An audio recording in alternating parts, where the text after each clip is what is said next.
Bueno, son las 10:20 de la noche. El ciberataque del pasado viernes que dañó cientos de miles de sistemas informáticos de todo el mundo, que sigue expandiéndose, por cierto, por más de 170 países. Lo hace a través de un virus llamado WannaCry. Quiero llorar. Eso ha evidenciado una preocupación mundial ante la posibilidad de que unos hábiles piratas informáticos puedan paralizar empresas y organismos públicos hackeando sus sistemas, como hicieron, por ejemplo, con la sanidad británica, con la automovilística francesa Renault, con el gigante petrolero chino Petrochina o con Telefónica en España. Fíjense ustedes, un ataque que afecta también a ordenadores personales y a teléfonos móviles. Algunos amigos míos sufrieron ese ataque. Javier de Hoyos, buenas noches, danos datos. A ver, ¿cómo está el tema? Pues Antonio, vamos a explicarles antes a nuestros espectadores, cuando oyen el término WannaCry, qué es lo que está pasando. Como bien has explicado, esto es porque la frase es quiero llorar, es lo que siente uno cuando abre este virus. ¿Cómo funciona? El primer funcionamiento de esto es que en cuanto abres el correo o abres una URL determinada, se te bloquea completamente el ordenador y te obliga a pagar un rescate virtual, que lo tienes que pagar con monedas virtuales. ¿Por qué? Pues porque de esta forma es más difícil localizar a los atacantes. ¿Cuánto es la cantidad que te piden exactamente? 275 euros. Si no, en un plazo de 3 días puede llegar a doblarse o a triplicarse. Lo cierto es que los atacantes tampoco es que estén obteniendo una gran cantidad, una gran recaudación con esto. De hecho, se calcula que llevan recaudados 18.000 euros, pero se pensaba que con la cantidad de países afectados podría llegar a ser más. ¿Cuántos afectados hay ahora mismo? Pues como bien decías, son 200.000 las víctimas, más o menos 50 países, aunque van en aumento. 150 países. 150 países, he dicho 50, es verdad, 150 países, entre otros, pues principalmente están atacando a, pues a empresas, como puede ser Telefónica, hoteles, hospitales. Es decir, por ahora el usuario de a pie no hay muchos afectados, aunque también están empezando a verse. Y hasta ahora hay un salvador, por así decirlo, a nivel mundial, que se trata de este chico que tiene 22 años, se llama Marcus Hutchins, es un informático que además, como curiosidad, abandonó la universidad. ¿Y cuál es la idea que tuvo? Pues él vio que todo venía de un dominio determinado de Internet, de una URL, y decidió comprar este dominio para así canalizarlo todo y tratar de pararlo. Pero parece ser que el virus se está extendiendo y por eso mismo ahora el Partido Popular ha propuesto que se contraten a hackers que estén especializados, a civiles que controlen informática para poder parar este tipo de ataques. Antonio. Bueno, pues hemos invitado al teniente coronel José María Díaz de San Pedro, que es el jefe de sistemas de información de la Escuela de Guerra del Ejército. A ver qué nos puede contar sobre todo esto. Y sobre todo de forma tan sencilla y tan clara para que lo entienda mi mamá y la suegra de cualquiera de los que se sientan aquí, y las mamás y papás. Porque es verdad, estamos hablando de algo tan aparentemente virtual, pero tan real, que empieza ya a inquietarnos mucho. Teniente coronel, de verdad. Sí, realmente este tipo de ataques de ransomware, que se llama, de secuestro de ordenador, España lleva recibiendo ataques de este tipo desde hace ya 2 años largos. ¿No es el país que más está recibiendo ataques, como decía antes? Pues en el 2016 y en el 2015 la estadística de ataques de este tipo de ransomware en España era significativamente alta, ¿no? Lo que pasa es que, bueno, este caso de ransomware ha sido especialmente escandaloso porque ha sido de unas dimensiones bíblicas, ¿no? Normalmente el ransomware se quedaba en el ordenador. Bajabas un correo, descargabas un archivo, te cifraba los archivos del ordenador, te pedían un rescate.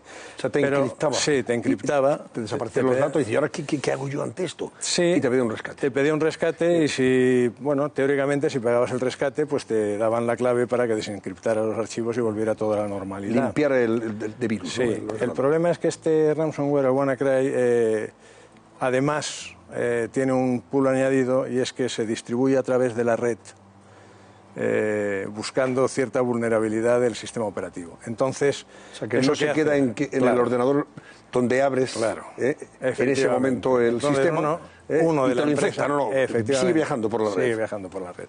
Uno se descarga el correo sin saber exactamente lo que está haciendo, hace doble clic en el adjunto, infecta su ordenador y ese ordenador empieza a buscar por la red otros ordenadores que tengan esa determinada vulnerabilidad para infectarlos y que a su vez se conviertan en infectadores de otros ordenadores.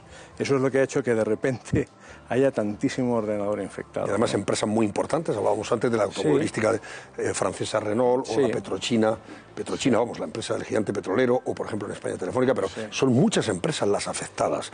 Y organismos públicos. En el caso de Gran Bretaña, la sanidad pública también se vio afectada, paralizó operaciones, citas con médicos. Evidentemente todo eso conlleva unas consecuencias bastante lamentables. Evidentemente en un hospital es especialmente crítico porque si los médicos no pueden acceder a los, datos historiales de los pacientes, a sus análisis de sangre, etcétera, pues paraliza incluso la mesa de operaciones. O sea, es una cosa verdaderamente tremenda. Sí. ¿Quiénes son los piratas? ¿Quiénes hace? Bueno, decía hoy Putin. Sí. Esto es culpa de los servicios secretos de Estados Unidos. Bueno. Porque, no sé, es como si lo hubieran hecho a propósito para, no sé, valorar la posibilidad de que hay que incrementar la seguridad ante ciberataques, no sé. ¿Quiénes son los piratas? Es muy difícil ante un ciberataque hacer una atribución.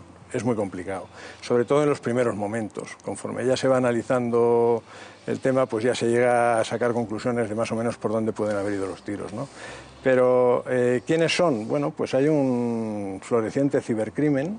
El crimen tradicional ha descubierto que Internet es un campo fantástico para obtener beneficios y ha empezado a migrar sus actividades delictivas a Internet. No necesariamente tienen que ser estados los que estén detrás. Es más, normalmente si detrás de este tipo de ataques hay estados, procuran silenciarlo lo más posible para evitar la atribución, ¿no? por las implicaciones políticas que tiene un ataque de este tipo. Esto, en principio, huele más a cibercrimen que a otra cosa, ¿no? O sea, piratas, expertos informáticos, hackeadores, mafias, que le llaman, mafias, que lo hacen para sacar un dinero de las empresas a las que infectan y encriptan sus datos. Básicamente piden un rescate para... Es una extorsión, es el delito de extorsión llevado a... Y luego piden el rescate en bitcoins. Esta moneda es una moneda virtual, pero ¿existe realmente? Sí. A ver, cuéntenos, háblenos de los bitcoins, porque hay gente que dice, ¿y esto de qué va? El bitcoin es una moneda, es una criptomoneda que se llama, que bueno, se basa en que, como todas las monedas, adquieren un valor desde el momento en que la gente le concede valor, ¿no? En otras ocasiones, yo recuerdo el marco alemán después de la guerra, a pesar de tener un Estado detrás, se convirtió en papel mojado de la noche a la mañana, ¿no? La criptomoneda tiene una ventaja y es que al no tener un Estado detrás, se la considera muy estable, ¿no? ¿Cuál es el valor real del Bitcoin? Pues ahora mismo habría que mirarlo, pero un Bitcoin pueden ser unos cuantos de miles de euros o de dólares. Un Bitcoin. Sí.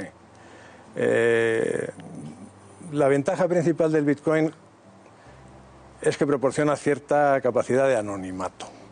Es decir, cuando uno va a un banco y abre una cuenta corriente, tiene que dar su nombre, tiene que dar su DNI y tal. Aquí todo funciona mediante unas claves que trabajan con lo que llaman unos wallets, unos monederos. Sí, pero yo puedo abrir, por ejemplo, una cuenta en un banco en España ahora mismo en Bitcoin. A ver.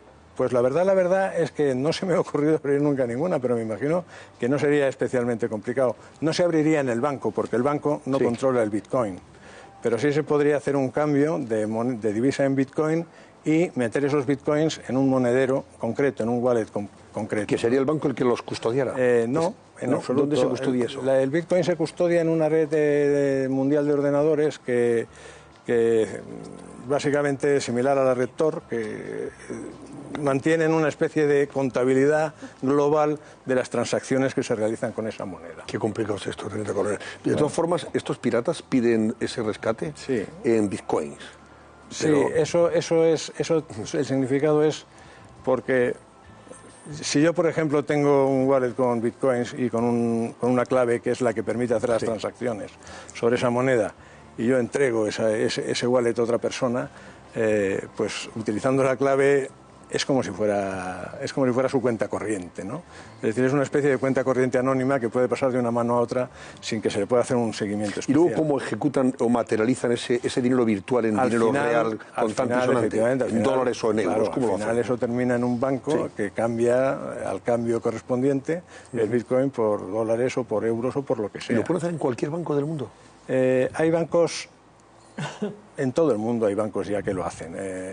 No está muy popularizado, pero sí que en España se pueden cambiar bitcoins por Si euros, hay alguien que curiosamente hace ese cambio en una circunstancia como esta es porque probablemente haya obtenido el dinero de forma ilícita. Podría pensar en el banco y avisar a las autoridades. Realmente no. Hay muchos comercios de Internet que empiezan ya a vender sus productos con bitcoins, televisores o... Está empezando a ser una moneda. El bitcoin cuando aflora, cuando conviertes el bitcoin a euros, entonces digamos que de alguna manera lo sacas a la luz. Pero mientras te mantengas en el bitcoin, pues estás un poquito exento de impuestos y de cosas de este tipo, ¿no? O sea, es una moneda que te mantiene, y como se pagan servicios y hay gente que cobra en bitcoins y se pueden comprar bienes y etcétera, etcétera, pues bueno, mientras la gente siga dándole valor al bitcoin, el bitcoin seguirá teniendo valor, ¿no? ¿Estamos protegidos ante un ataque que persiguiera, por ejemplo, paralizar la vida de un país desde los sistemas que controlan, por ejemplo, los semáforos de una ciudad? El sistema eléctrico, ojo, que nos pueda... Lo hemos visto ya en películas, como un ataque de esa naturaleza puede paralizar la vida de un país porque deja sin electricidad a ciudades enteras. Ante lo que pueda desde los organismos públicos se requiera para seguir trabajando, ya sea Hacienda, ya sea el propio Ministerio de Defensa. No sé, ¿estamos preparados para frenar un ataque de esa naturaleza? Hace ya muchos años se empezó a hablar del Armagedón digital, ¿no? Consistía básicamente en un tipo de... pues eso, de ataques contra energía eléctrica, incluso, por ejemplo, no sé... El agua, incluso hasta el agua. Sí, pueden pararte hacerse con el control de una torre de control de un aeropuerto, que podría causar unos daños espeluznantes, ¿no? Y la verdad es que sí se viene trabajando para evitar estas cosas. A los estados en general es donde lo que más daño les haría y lo que más les aterroriza que suceda. Entonces, bueno... ¿Cómo se evita? Teniendo una copia de seguridad activa que pueda ponerse en marcha ante un ataque que te encripte todos los datos como estos que En este caso concreto, sí. En este caso concreto, la copia de seguridad es lo que te salva completamente del problema. Porque borras los datos cifrados, restauras la copia de seguridad y aquí no ha pasado nada, ¿no? Lo que pasa es que, bueno, estos virus van mutando, no sabes... ¿cuándo va a ser el próximo? Si pagas el rescate y te descifran no sabes si pasas a ser cliente VIP. Y a partir de ese momento, de vez en cuando, te siguen extorsionando y chantajeando, claro. Es decir, que en un momento determinado el tema del ransomware... Ransom tiene dos acepciones en inglés. Una es la de rescate y figurativamente se sirve para eso que nosotros decimos de entre la espada y la pared. Realmente un WannaCry te pone entre la espada y la pared. El que le haya llamado al virus WannaCry es porque han elegido este término, esta acepción, bueno, o porque no sé cómo los ponen. Quiero llorar, sí, que es lo que te produce cuando te ves en una circunstancia como esa. Los nombres que les ponen son muy imaginativos, tanto los exploits como les van poniendo. Lo que sí es cierto es que, bueno, se está diciendo que esto deriva del robo de unas herramientas que se hizo a la NSA y que se publicaron. En fin, que aquí ha habido un poquito la tormenta perfecta. Se ha producido una vulnerabilidad en un tema de Microsoft. Microsoft sacó el parche el 14 de marzo. Y el ataque ha sido 2 meses después, es decir, y el ataque ha afectado fundamentalmente a ordenadores que desde el 14 de marzo no habían actualizado sus sistemas operativos. Si hubieran actualizado el sistema operativo, no hubieran sufrido. ¿Y se detienen en el mundo habitualmente a gente que actúa de esa manera? ¿Hay detenciones? Porque en España yo no recuerdo que hayamos detenido a piratas informáticos de esta calaña. El que tiene el conocimiento técnico para cometer un ciberdelito de esta magnitud... tiene el conocimiento técnico para eludir y esconder toda su actividad. Y como además esta actividad se puede realizar desde cualquier parte del mundo, es relativamente frecuente que los ataques que sufre un país se realicen desde otro país en el que ese país no tiene absolutamente ninguna competencia jurídica, ¿no? No puede mandar a la Guardia Civil a que...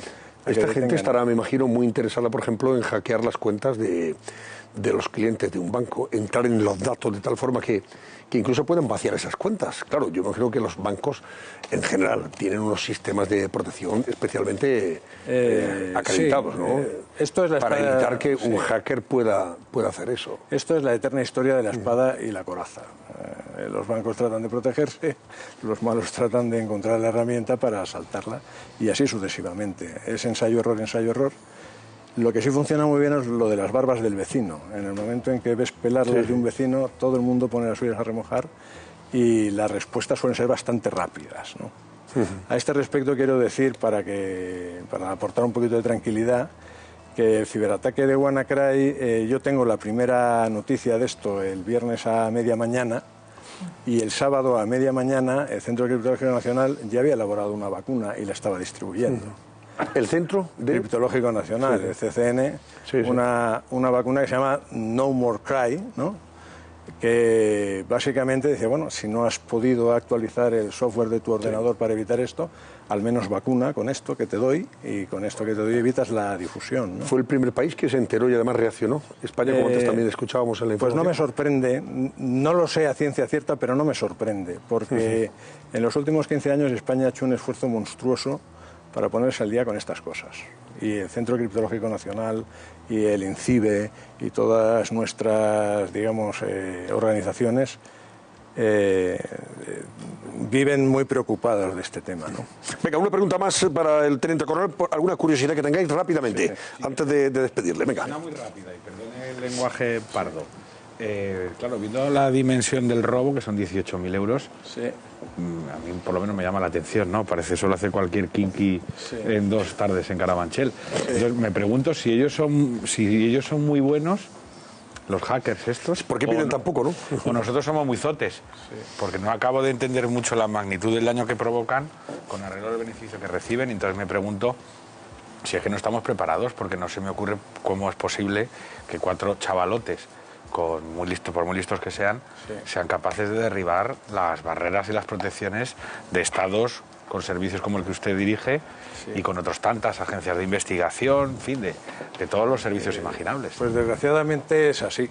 Y además hay una cosa en la que yo me gustaría hacer un poquito de hincapié, que es en lo que se llama la cultura de ciberseguridad. Al final, el eslabón más débil de la cadena somos nosotros. Para que este virus haya afectado a una empresa, alguien tiene que haber abierto un correo y tiene que haber descargado un archivo que no tenía ni que haber abierto ni que haber descargado. Quiero decir, aquí hay mucha ingeniería social, se ataca mucho al usuario y el usuario es el que colabora sin querer con el hacker para distribuir el daño. Entonces, en fin, si uno recibe una factura de la luz diciendo que este mes ha gastado 3.500 euros y que la información está en el archivo anejo, la primera tentación que tienes es picar en el archivo anejo para ver qué es exactamente eso, ¿no? No sé, hasta ahí bien, pero y ahí que no picas, haya... y abres. Picas y claro que sí. abres. A ver, rápido, venga, que no pero podemos a nivel de entretenernos. usuario, María, porque venga, a mí me encriptaron el ordenador hace 7 meses Sí. y la verdad es que es un gran follón porque pierdes toda la información, ¿no? Además depende del tiempo que lo tengas abierto, todavía es más grave, ¿no? Efectivamente. Entonces hay 2 opciones, usted ha dicho, efectivamente, que no se pague, primero porque te conviertes en un cliente VIP y segunda porque tampoco te garantizan que recuperes la información. Y la otra opción, que es la de recurrir a empresas que puedan recuperarte la información, tampoco es garantía. Lo digo para que la gente que se encuentre en esta situación, porque además cobran, es mucho dinero lo que cobran y tampoco te garantizan la recuperación de la información. Las claves con que te cifran los archivos son de una fortaleza tal que es muy complicado obtener resultados mediante técnicas de ataque de fuerza bruta y ese tipo de cosas, que es lo que se utiliza. O sea que no recomendamos que la gente al final... A ver, yo a la gente le recomiendo que tenga una copia de seguridad. El que no tenga la copia de seguridad ya está tardando, y que ante un ataque de este tipo pues se limite a desechar el disco, formatearlo, volver a instalar los programas y restaurar la copia de seguridad. Última pregunta, Esther. Hay un señor en Telefónica que resulta que era hacker y lo ficharon precisamente para evitar esto. Este señor, por lo que se ve, no le ha servido para nada a Telefónica para evitarlo. Entonces, ¿cuál es la solución? Alonso, si ni siquiera tener a un experto en hackeo te sirve para evitarlo... Bueno, estamos hablando... Digo porque hay una iniciativa ahora mismo para que contratar a gran escala una serie de hackers, etcétera. Creo que ha sido el PP, ¿no? Sí. Esta guerra tiene una característica muy molesta para los que se ocupan de la seguridad informática, y es que normalmente vas a remolque de los malos. Es decir, los malos son muy imaginativos, emplean mucho tiempo en hacer herramientas nuevas, encuentran los agujeros normalmente antes que tú, hacen el ataque, y entonces cuando se hace el ataque y te das cuenta es cuando actúas tú como seguridad. Realmente la clave de este ataque ha sido que algunos ordenadores no estaban actualizados. El que los ordenadores se actualicen o no se actualicen no depende tanto del jefe de seguridad como, por ejemplo, de los responsables de sistemas, que son los que se encargan de mantener el software actualizado, securizados los servidores, etcétera. Realmente, de una empresa como Telefónica, que tiene cientos de miles de ordenadores que se han infectado, 40, parece. 40, tampoco es que es una cosa como para tirarse de los pelos. Teniente Coronel José María Díaz de San Pedro, jefe de los servicios de información de la Escuela de Guerra, del Ejército. Lo he dicho bien, ¿verdad? Núcleo de Sistemas de Información. Núcleo de Sistemas de Información. Pues ha sido un placer. Pues lo mismo digo. Y esperemos que no tengamos que apelar mucho a su conocimiento para seguir hablando de estas cosas, porque realmente cada vez